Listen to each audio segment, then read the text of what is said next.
Here's a really out there example of the political indoctrination of our children in schools now and universities, which is really off the charts. This example, a state school in Victoria, Cheltenham Secondary College, of course in Victoria, do I need to tell you? Cheltenham Secondary College is now offering students a new jacket, a uniform jacket, but it comes with two flags, a gay pride flag on one sleeve and an Aboriginal flag on the other. Now, of course, wearing the jacket is not compulsory, we're told, but it is the only jacket design that students can get. You do that or you, I don't know, freeze. Now, the school defends this new design, saying, well, it was the idea of some students, you know, the education department is fine with it, and the LGBTIQ plus organisation, Equality Australia, says, well, look, more schools should actually consider similar jackets to encourage inclusion. I wonder, inclusion? I mean, how about including students who do not want to be walking billboards for this new identity politics, right? Joining me is Clare Rowe. She's a leading psychologist who specialises in children and families. Clare Rowe, great to see you again. Now, these jackets, are they a great idea for promoting inclusion at school? Or is it the kind of preachy politics that takes away from children their right to decide things for themselves? Yeah, thanks, Andrew. Like you've alluded to, I think this is a silly idea, to put it bluntly. And I understand the school has said, look, students have come up with this and it's all about inclusion. There are other ways to show inclusion by your actions. You don't need to emblazon it as a symbol on you, okay? I think a couple of things when I saw this. I think, first of all, it's important to note that this is a government school. And I think that's important. I think if this was a private school, to a degree, they run as private businesses. If you're not happy, pull your kids out. But as a local government school, a parent who's sending their child to the local catchment school may not have that option. That may be the only school available. And the other thing I thought of when I saw this is, you know, coming back to what the point also of school uniforms are, it's to hold up this quite noble idea of creating, you know, kids with this homogenous look so that they're actually not emblazoned by logos, symbols, messages, and they're not divided by race, culture, religion. And when they step inside a government school, they are all completely equal and entitled to the same education. And so it's confronting that this, I feel, is not doing that and going against that. And as a lot of parents who are very unhappy in this school said, well, my child is now a walking billboard for a political agenda. And I think that's what it comes down to, Andrew, is that these flags in themselves are not bad.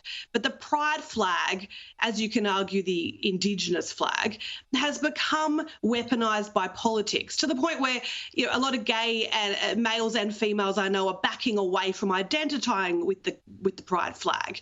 It no longer represents just free love. It has been weaponised, as you said, by identity politics, race politics, and it has a political agenda. And so as a child psychologist, I would argue, can we please have a protected space, 9 to 3, where, you know, the sanctity of childhood is revered, and we can just have this space where our children don't have to have that in their face all day. Well, it's weird, isn't it? Because they say, oh, it looks about promoting inclusion, and I can understand you might want, you know, to make gay and Aboriginal students feel welcome at your school, although I really think it's more like advertising yourself, not doing anything for anyone else. But the point is, there are other children that didn't want to do that for one reason or other. I don't think they're necessarily homophobic or anything like that. Maybe they just don't like identity politics or being taken for granted like this. But the point is, the parents of those students, these kids are refusing to wear them. The parents are refusing to identify give their name to the reporter or have it published because they're scared of the repercussions on their children. So how's that inclusive? Well, that's exactly right. And it comes down to many of the issues of today, which is the majority of people don't want this. The majority of people don't have this opinion that the small minority have as the loudest group. And yet we don't hear from them because they want to go about their lives, Andrew. They want to go about their lives. They want to send their kids to school. They don't want to have to front up to reporters.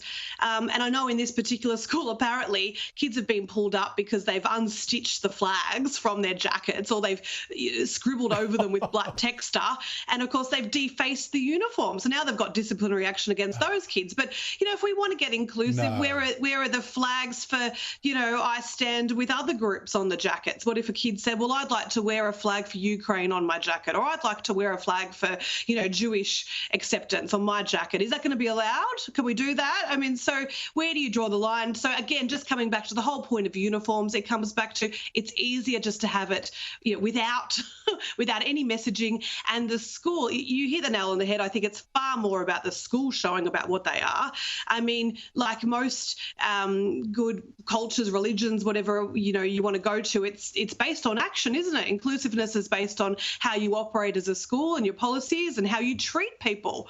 It comes down to how you actually speak to each other and treat people, and you will show your inclusiveness through that.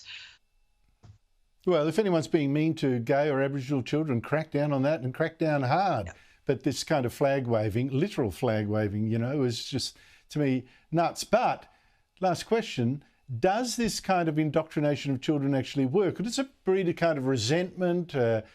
Because I noticed, for example, a lot of youngers, I'm talking a couple of years now ago when my kids were at school, a lot of kids were telling me they don't like the preachy politics from certain teachers, but they had learned something that I think is really unfortunate, how to answer questions in a way that pleases the teacher rather than answer it in a way that, this is what I think. It is like, let me tell you what you think, teacher, because otherwise you might go nuts.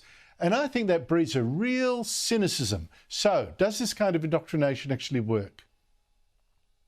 Well, no, it doesn't work. And I've argued that it hasn't worked in terms of heavily religious schools either. When you shove something down a kid's throat, it's generally not going to work.